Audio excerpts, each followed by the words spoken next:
Today we're going to be talking about group purchasing sales. This is a newer concept. We haven't talked about this in the past, but I think you're going to find it very helpful in lowering your customer acquisition costs. And that's really the purpose of every single one of these calls, is to find new techniques in finding customers, keeping customers, and just making sales a little bit easier for you. So group purchasing sales is a new technique, like I mentioned before.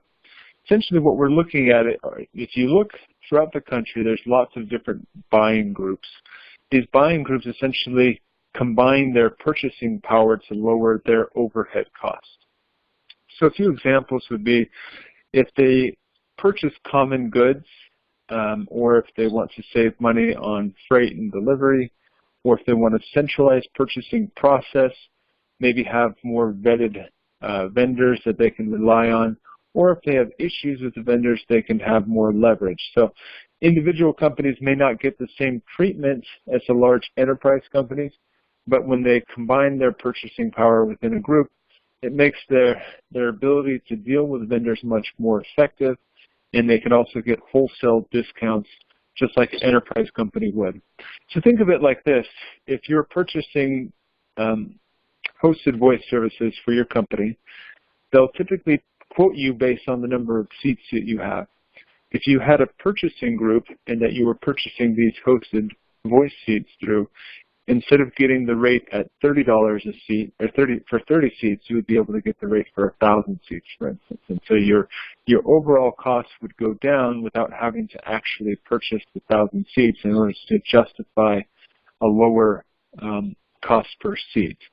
And so essentially this is what we want to do today, is to create a purchasing group where we can combine the purchasing power of multiple companies and provide them discounts, but also provide us with access to more customers, and makes a very nice relationship between us, the vendors, and the clients themselves.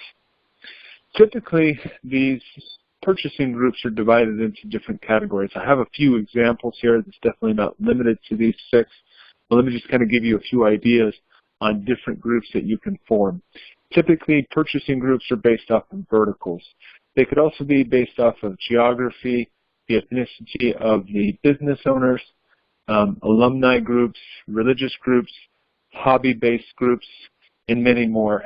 But typically, like I mentioned in the beginning, it's going to be mainly based on vertical groups. A few examples would be, you might have a group for lawyers in New York, or a left-handed dentist, or BYU accounting firms, or Latin restaurants. So to give you kind of an example of how these companies would work, if you were dealing with Latin restaurants, for instance, they may be purchasing a lot of oil individually.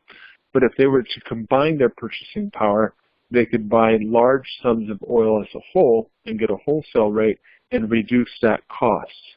So hopefully that makes sense. A few other areas that they might be able to save money on is office supplies, facility management, HR, health insurance, shipping costs, also with hardware and technology, which is really where we're going to be focusing our efforts today. But the first step in forming a buying group is you need to understand what types of buying groups already exist for the different spaces that you're looking at. So you need to understand, do these companies have access to a buying group already? Do they charge for this group? How do they have access to these groups? Are there any niches that are underserved? And so once you can identify that, that's where you're going to want to start. It's trying to understand what's already available in the marketplace and really ultimately try to find the niches that are underserved.